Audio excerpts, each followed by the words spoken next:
Hi, I'm Pravina. I'm a third-year medical student, and I've been involved in Alpha for nearly 5 years now.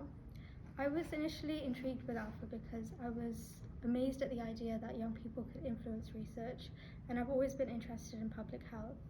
And it's been really fun attending Alpha sessions these many years and making new friends and meeting new researchers and learning about new research topics as well.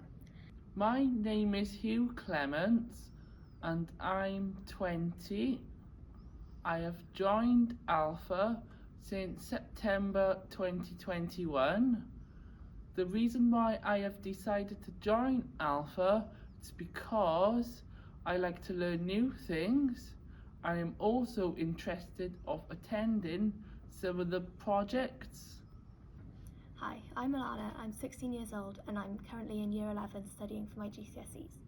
I joined Alpha almost 1 year ago, mainly because I'm interested in going into the field of public health research as a career. I particularly enjoy learning about mental health and neurodiversity as they apply to me on a personal level.